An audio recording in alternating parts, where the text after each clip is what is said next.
This is Mike from IELTSanswers.com, and this is another video to explain the criteria for the IELTS speaking test. In the previous video, I was talking about fluency and coherence. In this video, I'm going to talk about lexical resource, which is another way. It's very similar to vocabulary.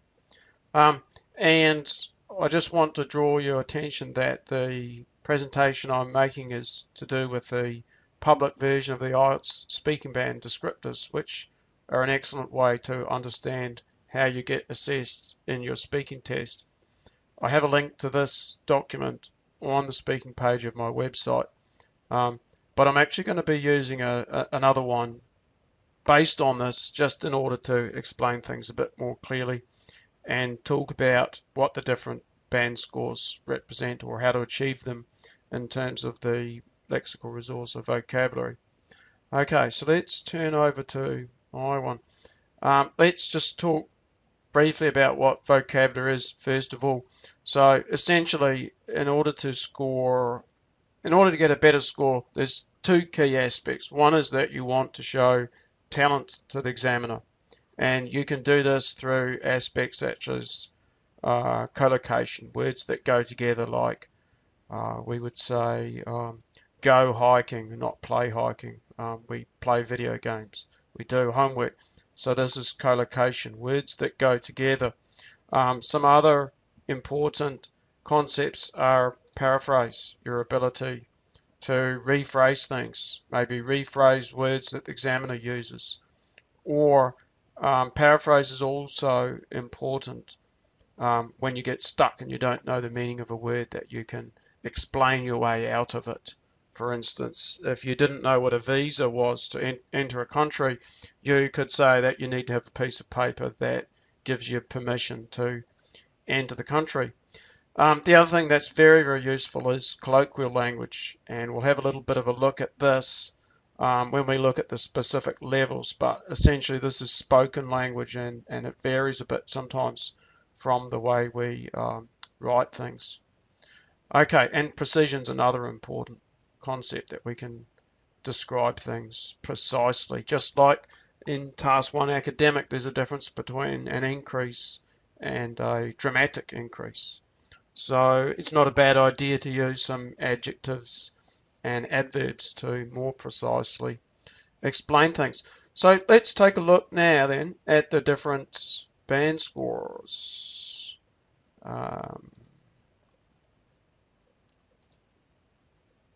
Okay, and we're going to look at the difference between a 6, 7 and an 8 in terms of lexical resource or vocabulary. Okay, so what is a 6 and how is that perhaps different to a 5? A 5 can talk about, they have the vocabulary to talk about basic topics. They get a little bit stuck when it comes to less familiar topics. A 6 has sufficient vocabulary to talk about topics at length. So even topics that are maybe a little bit less familiar, they still have the language to talk about it. And the meaning is clear, although there might be some inappropriacies. So there might be some errors, perhaps, like instead of using the verb manage, they use management. So, we need to manage our students' behavior. Maybe they say we need to management our students' behavior. So there may be some inappropriacies or errors, but the meaning is still clear. Whereas with a 5, the meaning gets lost. So that's 6 in terms of vocabulary. Enough to discuss topics at length. You can show your ability to discuss topics at length in part 2 by being able to continue for a minute and a half, say, or perhaps even 2 minutes till the examiner stops you. And also in other parts of the exam, that you show that you have the ability to talk at length about topics is important to reach this 6th level. Just as it is with fluency. If we went back up to fluency, speaks at length with some effort. So it requires a little bit of effort, but there's enough language to speak at length. Now, when we get on to a 7, vocabulary is used flexibly to discuss a variety of topics. So there's just this like higher step up in terms of language. Here there's a little bit of a struggle. The person can talk at length, but a little bit of a struggle. Some errors. Now vocabulary is used flexibly. And that comes back to that point I was making about the precision too, that perhaps a little bit more precision here, rather than just an increase, we might have a dramatic increase in violence or something like that. Okay, and with a variety of topics. Okay, here there might be certain topics that the candidate struggles with. Here the candidate can cover most topics. They don't struggle to have language. And then when we get to an 8, wide vocabulary, and it's used flexibly to convey the precise meaning, back to this idea of precision, a high degree of precision. Okay, so essentially to score higher you need to have a wider range of vocabulary, and you need to show it to the examiner. Just having the vocabulary is not enough. This wide vocabulary, you can show this by rephrasing things, by not using the same word. Maybe you talk about students, then you talk about pupils. Okay, so having some rephrase of language is good. You can rephrase the examiner's words. So the examiner might ask, what do you like to do for entertainment? You could rephrase entertainment to maybe to fun. For fun, I like to. Okay, so that's some ways that you can show this, and this is the key point. It's a language test. You must show language. You must show vocabulary if you want to get to 8. Wide range of vocabulary. Here it's flexible. Here it's sufficient. These are the key words: sufficient, flexible, wide. So we can see the differences in these levels. We can underline them: sufficient, flexibly, wide. Okay. Then the next issue is about paraphrasing, and I was just talking about you can use that here, rephrasing or paraphrasing, to show that you have a wide range of vocabulary. Over here, generally paraphrases successfully. This is mostly talking about what happens when a person is speaking and then they suddenly find that they don't have a word that they need. And for a level 6, there's this notion that you should be able to paraphrase. I gave you the example earlier about a visa. If you didn't know what a visa was, you could explain that it's a piece of paper that allows you to enter a country. Now, so showing this ability, you may think, okay, not knowing the word visa is bad because that's showing the examiner you don't know a word, but showing that you can get around not having this word is a skill. It's a language skill, and it's something that can increase your score here.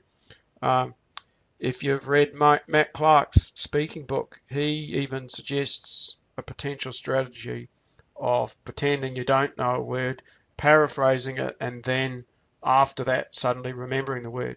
So an example of that would be, in order to enter Australia, I need to have I forgot what the word is, but it's like a piece of paper from the Australian government. Oh, I know, it's a visa. Yeah, you need to have a visa. So that can show the examiner you know how to paraphrase. You could pretend to forget a word. It's a strategy. It's an option. I'm not saying you should do it, and whether you should do it or not is whether you're able to pull that off successfully or not. Okay, so here generally paraphrases successfully. So sometimes it may not be successful. Over here, users paraphrase effectively. So we wouldn't expect a level 7 person to get stuck. If they lack a word, they should be able to get around it with paraphrase. Okay, and there's not really a lot of difference in language here. Users paraphrase effectively as required. I can't really see how that's different to it is over here. They've just added as required. Doesn't exactly make sense, does it? Because essentially it's required here as well, and even here. So there's not really a big distinction between a 7 and an 8 in terms of paraphrasing. So we have to look at other things to differentiate a 7 and 8. And one was about whether the vocabulary is flexible or wide. And again, I don't know how helpful these words are, and they're not my words. What's the big difference between flexibly and wide? It's harder to see. It'd be easier to say that this is wide and this is wider. That might be a better way to state this. That there is evidence of a wide range of vocabulary here and a wider range than perhaps back here. So high level of rephrasing. The other thing really about the wide vocabulary is perhaps to bring out some topic-specific language. So if we were talking about travel, to have words such as visa, itinerary, to have some topic-specific words, that would kind of be important here, but even more important here, that lots of high-level topic-specific words are coming out. Now, in addition to this, for a 7, and this is something we don't notice for a 6, uses some less common and idiomatic vocabulary.